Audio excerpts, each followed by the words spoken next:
محمد محمود شعبان يقدم البرنامج الغنائي اسم. قدر ولطف. مسعود الحطاب.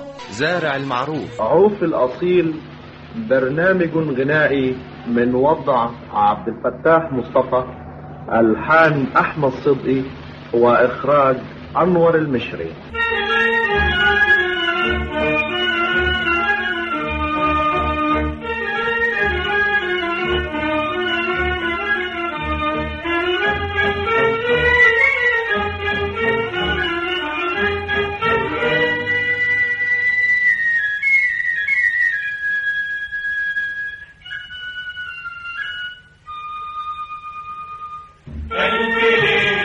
نص ساعة إذاعة.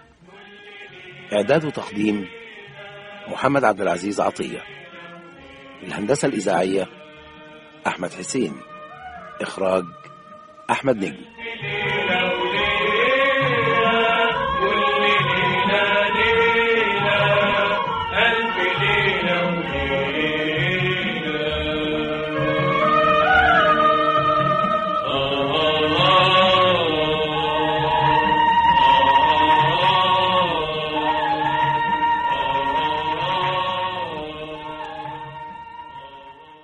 محمد محمود شعبان يقدم البرنامج الغنائي اسم. قدر ولطف. مسعود الحطاب. زارع المعروف. عوف الأصيل. برنامج غنائي من وضع عبد الفتاح مصطفى، ألحان أحمد صدقي، وإخراج أنور المشري.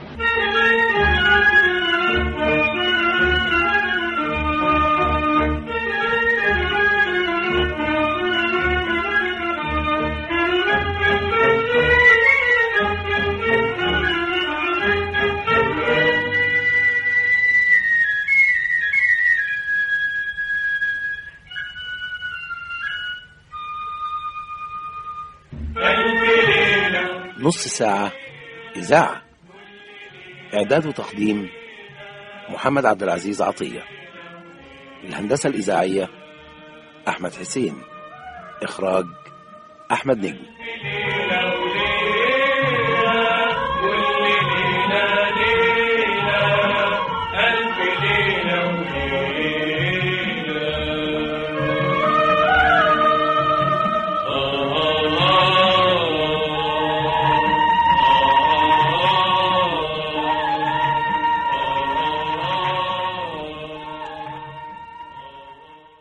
عزيزي المستمع، عزيزتي المستمعة، هذا هو لقائي الثاني بكم في برنامج نص ساعة إذاعة، الذي نتعرف فيه على كنوز التراث الإذاعي القديم.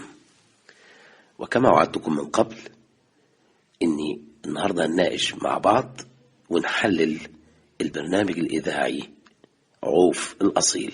عوف الأصيل. برنامج غنائي من وضع عبد الفتاح مصطفى، ألحان أحمد صدقي، وإخراج أنور المشري. بنسمع خلال ثنايا البرنامج أو الصورة الغنائية صوت المبدع العظيم عبد الوهاب يوسف بلهجته البدوية. بيبدأ البرنامج أو الصورة الغنائية بأغنية عظيمة جدا لكريم محمود، يا حلو ناديني وشوف مناديلي. نسمعها كده مع بعض. يا حلو ناديلي وشوف مناديلي، يا حلو ناديلي وشوف مناديلي، يا حلو ناديلي.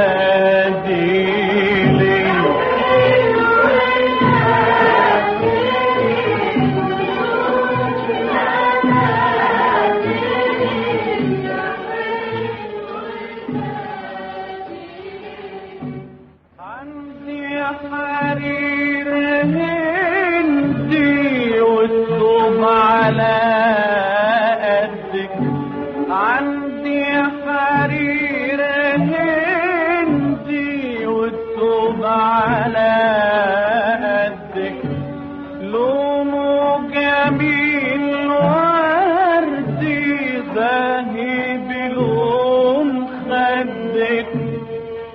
والشال ده انا مخبيه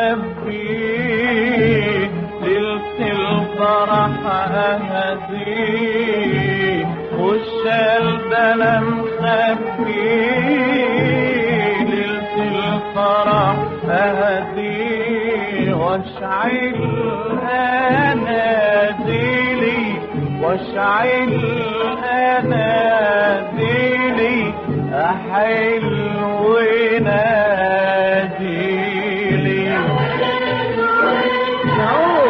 والنبي تشوف لي طرحه دي عليا.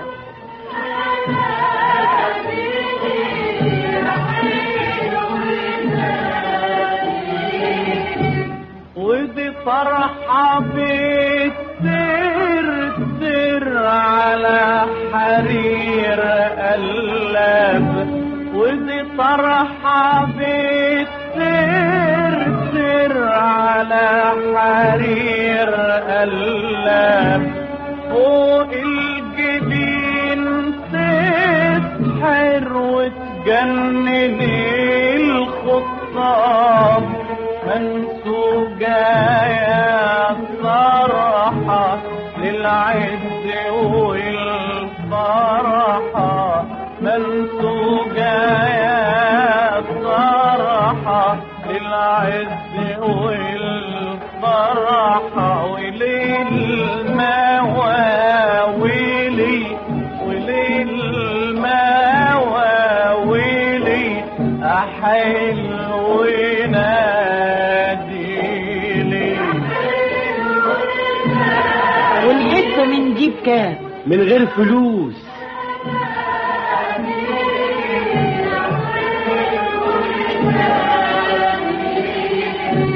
يا ركبة اختران بين الملاح صفين يا ركبة اختران بين الملاح صفين عند الحرير ألوان تحضر في حسن العين يرخص لك الغالي يم المقام عالي يرخص لك الغالي يم المقام عالي وراسي قليلي انا راسي قليلي حلو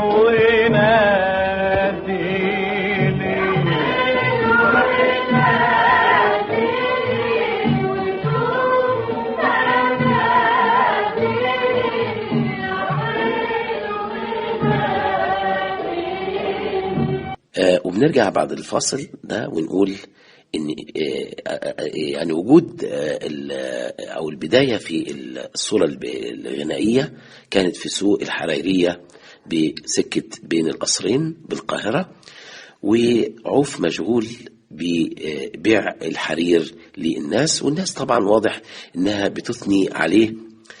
هو سعوف ده عنده حاجة تتعايب. واحد يجي يقول والله هو فين الحرير يا سعوف، والحتة دي بكام؟ يرد عليه عوف يقول له من غير فلوس. طبعا اللي بيقول من غير فلوس ده صوت مميز جدا، هو صوت الفنان صلاح منصور. لكن على البعد بنجد في إنسان حقود بيقول عوف عوف عوف، أتريه ساحر قلوب الناس واكل عقولهم. أما نشوف إيه حكايتك يا سعوف يا أصيل. وبيبتدي يدخل عليه المحل ويكلمه. نسمع مع بعض المشهد ده. عوف عوف، أتريه واكل عقول الناس كلها. أما نشوف إيه حكايتك يا سعوف يا أصيل. السلام عليكم يا سعوف. عليكم السلام ورحمة الله وبركاته. اتفضل يا معلم، قهوة ولا شربات؟ لا كتر خيرك. الشربات اللي جنبنا عنده عنب معتبر، اللي يجي منك كله حلو.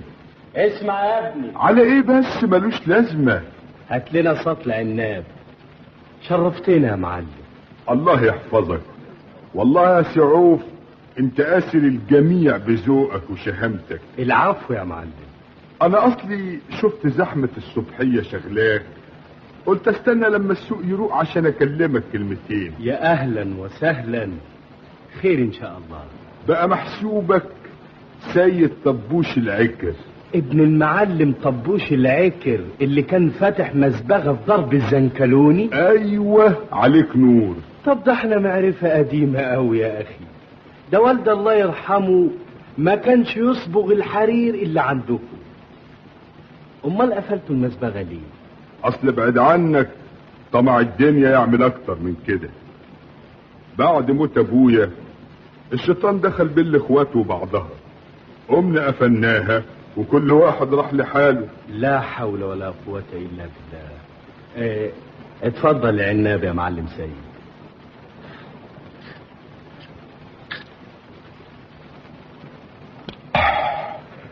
الحمد لله.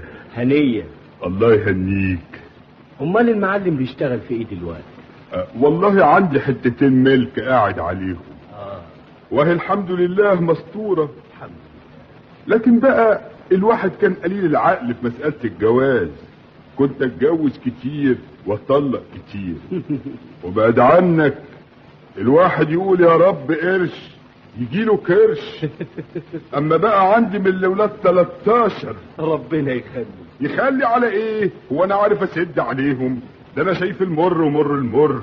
طيب يا اخي ما تفتح المسبغة تاني لوحدك، يمكن ربنا يفرجها عليك. يا ريت يا ريت الاقي اللي يسلفني واعمل له رهنيه على البيتين.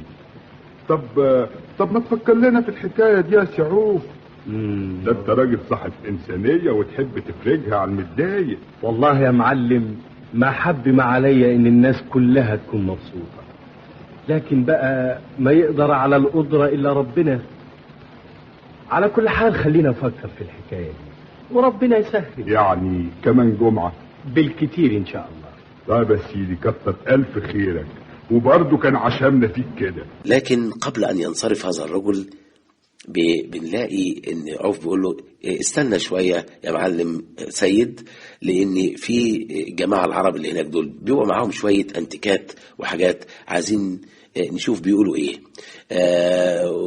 وبيبيعوا ايه نشتري منهم يعني. تمام. بيغني طبعا هنا مجموعه من العرب واغنيتهم مشهوره جينا من الجبال جينا نتجر.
عدنا للأهل فكر في الحمول يا مذل الحمل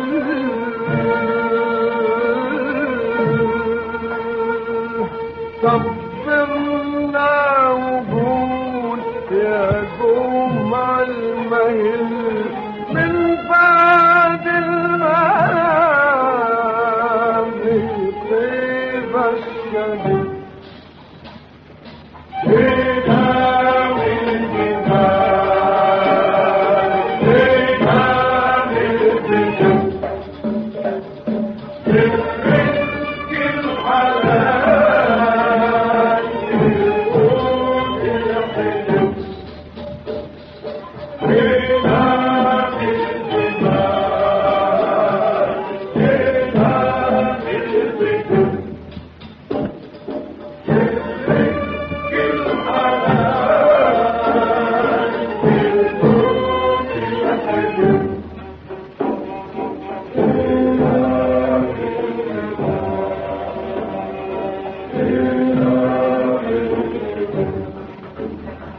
ورجعنا بعد الفاصل وبنقول الأغنية الجميلة اللي سمعناها جينا من الجبال جينا نتجر للرزق الحلال ونبوس الحجر خرجنا الدرر وعجود الياقوت من جوف الحجر من جوف التابوت خرجنا الدرر وكنوز عشتروت. يمكن عشتروت دي لما نحب نسمعها أو نعرف حاجة عنها بنلاقيها من أهم آلهة الدولة الفينيقية. والدولة الفينيقية دي دولة كانت في الشام زمان من أيام العصور القديمة.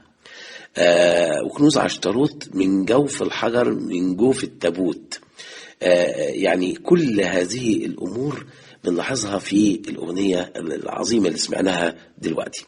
لكن بيقدم عبد الوهاب يوسف إلى اللي هو البدوي إلى عوف، وعوف بيناديله وقال له تعالى يا شيخ العرب ورينا معك إيه. قال له هيا سي والله معايا عقد بالزبرجد الخضار والياقوت الأحمر شيء ما ورد. وبيوري له طبعا العقد طبعا حوالي 70 حبة، 35 حبة زبرجد و35 حبة ياقوت. طبعا الزبرجد والياقوت غير الزمرد. الياقوت معروف ان هو نوع من الجواهر لونه احمر، لكن الزبرجد لونه بيميل الى الاصفرار قليلا، بعكس الزمرد اللي لونه بيميل الى الاخضرار.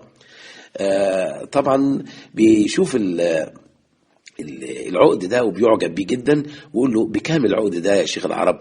قال له 200 مجيدي. ولعل عزيزي المستمع او عزيزتي المستمعه يعني يكون لاحظ معايا انه سمع صوت العقد نفسه والحبات العقد وصوت الشخشخه البسيطه جدا اللي سمعناها دي، يعني كمؤثرات موسيقيه لا تخفى على ذهن السامع اللي هو الحصيف. يعني صوت الجواهر وهو بيعد 35 حبة زبرجد و35 حبة ياقوت. وقال له بكام يا شيخ العرب؟ قال له ب200 مجيدي. المجيدي ده يعتبر العملة اللي كانت موجودة في الفترة دي، اسمها المجيدي اللي هو الجنيه يعني. إنما قبل ذلك كلمة محبوب. محبوب دي يمكن هنسمعها بعد كده بإذن الله في برامج غنائية أخرى، وأشهرها برنامج اسمه أم شناف. أم شناف هنلاقي فيه كلمة محبوب، برضو يعتبر من العملات اللي كانت موجودة بس أيام عصر المماليك. قال له 200 مجيدي. قال له والله يا شيخ ده تمن غالي جدا. قال له والله يا شيخ لولاك ما نقول إلا 300. هذا في أرضه ب180. ما إيش ما نربح 20 بعد السفر والعفر. فبيعطيله 200 مجيدي وقال له حلال عليك يا شيخ، حلال عليك. أي والله عندي لك عقد بالزبرجد الأخضر والياقوت الأحمر شيء ما ورد لا قابله ولا بعده. وريني. هاي يا سيدي، هاي 70 حبة. انظر. سلام. هذا ياقوت تتري وهذا زبرجد حضرمي. وده بتبيعه بكام يا شيخ العرب؟ 200 مجيد. لا لا لا لا ده غالي أوي. ما يغلى عليك.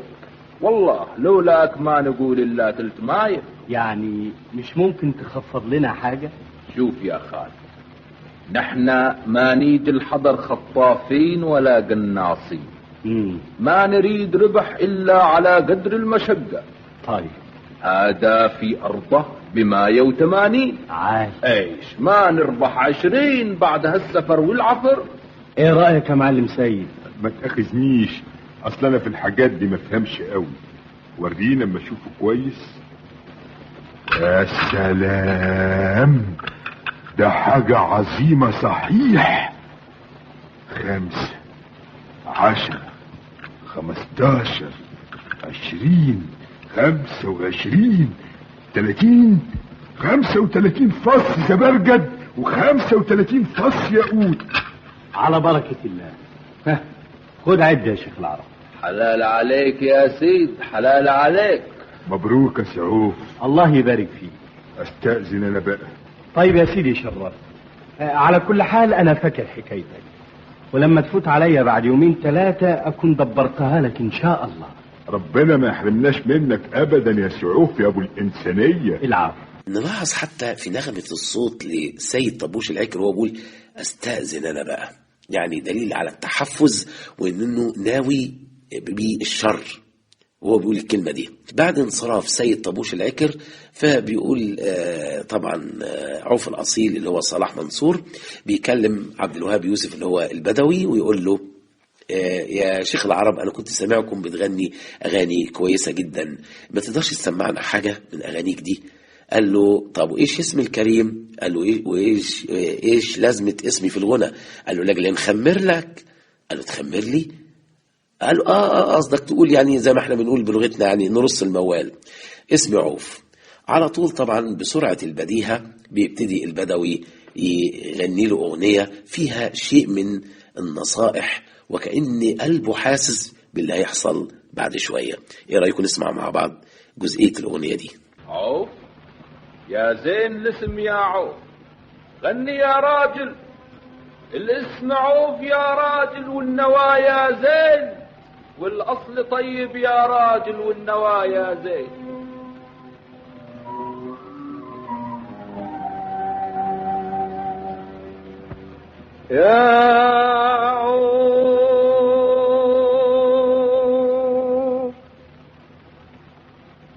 يا عوف نصحتك ويا من للنصيح يا عوف،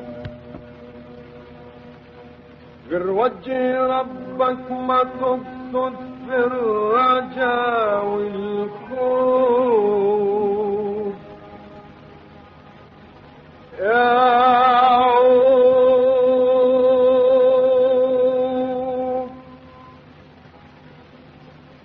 عوف نصحتك ويا رجل النصيح يا عوف،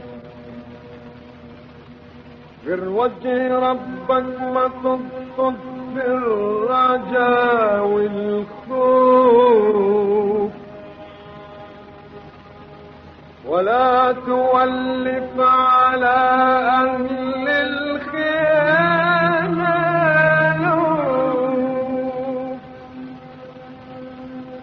من يزرع الشوك يجني فيها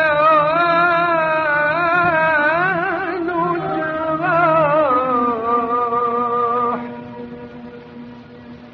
ودارع الورد متع في أوان الشوف. يا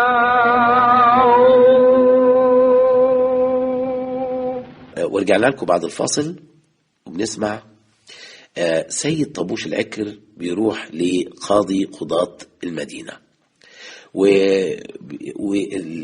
وبنسمع طبعا او بنلمح مع بعض الصوت الجميل او العبقرية في هندسة الصوت، والصوت جاي من بعيد. يا سيدنا القاضي يا سيدنا القاضي، الصوت جاي من بعيد وشوية بيقرب بيقرب بيقرب شوية بشوية لحد ما يوصل للقاضي. فالقاضي نفسه بيقول ايه الضوضة دي؟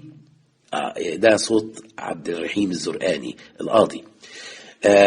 قال له: أنا سيد طبوش العكر من الأعيان، ساكن في ضرب ولاد جعان. يعني نلمح السجع الجميل في الكلام لما يقول الكلمة دي، يعني ساكن في ضرب ولاد جعان.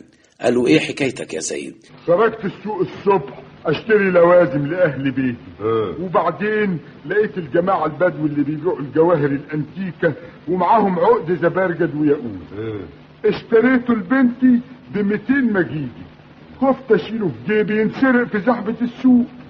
حودت على راجل لحم كتافه من بيتي وبيت ابويا، راجل كنت فاكره امين اسمه عوف الاصيل ولا فيهش ريحة الاصل. وبعدين اختصر، حودت عليه قلت له: يا سعوف شيل العقد ده عندك لحد ما ارجع لك بعد ساعة.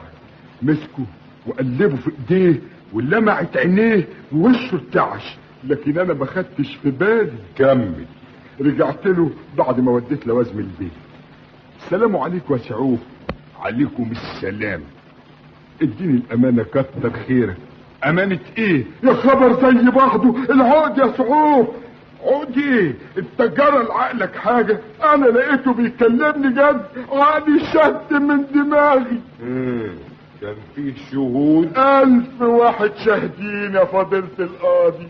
اعمل معروف يا فضيلة القاضي، يا ريت العدل، يا رب الانصاف، يا سيف الحق، ردلي مالي، رجع لي حقي.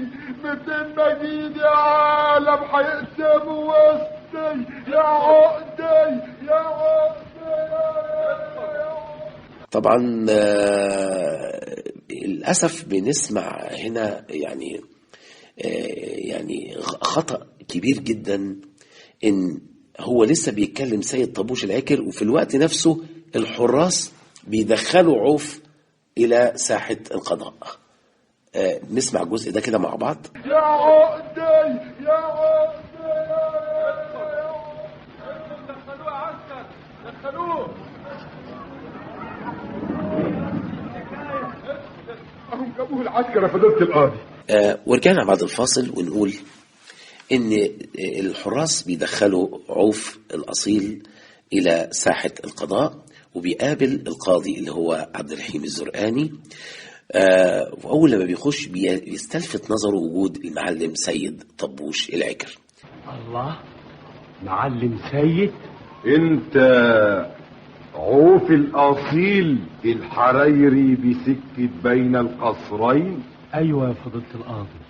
انت اخدت من المعلم سيد العكر اخدت النهاردة عقد 35 حبة زبرجد و35 حبة ياقوت بحجم النبق الكبير على سبيل الامانة، ولما طالبك فيه انكرت حقه.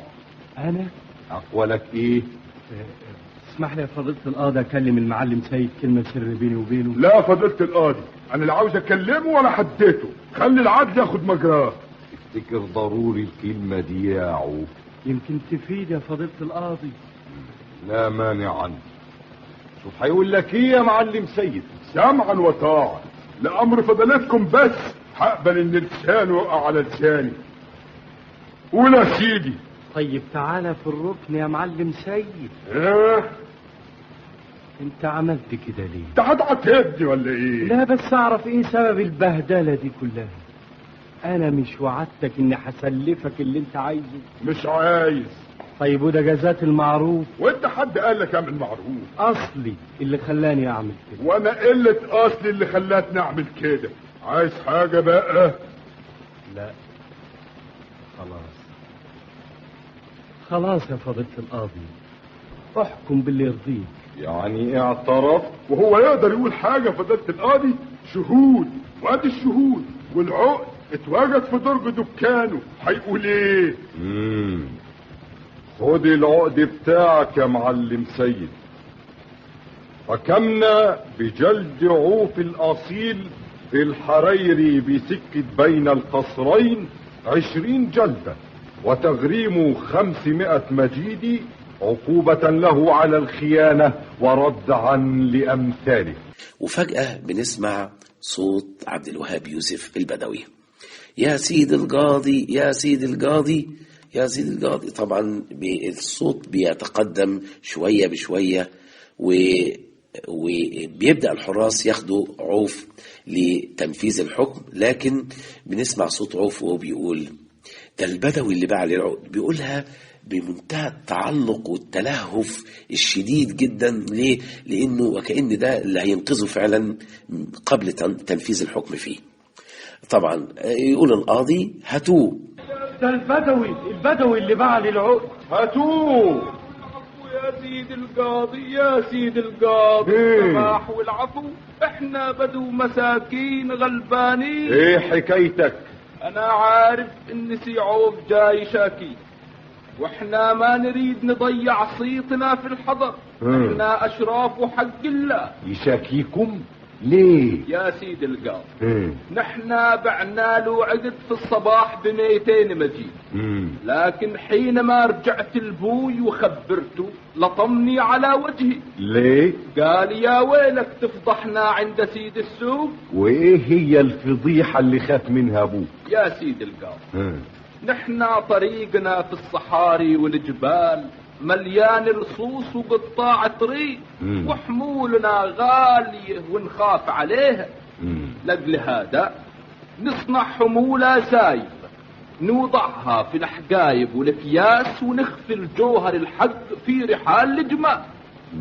وايه الصلة بين هذا وموضوعنا؟ لكل شيء أصل يا سيد القاضي. حينما وصلنا الحضر وخرجنا الجواهر، خلطت العقود بلا قصد وحق الله، بلا قصد وكتاب الله.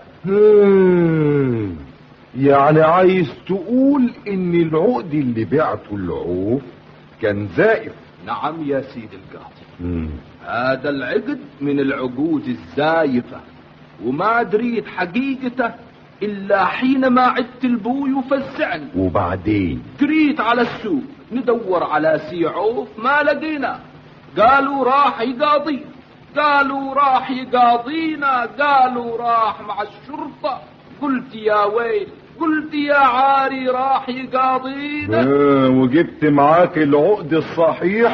يا سيد القاضي، هذا هو العقد الصحيح. فزاني هنا يعني بمعنى يعني عاتبني عتاب ولوم شديد جدا قوي. قال القاضي: سبحان مظهر الحق.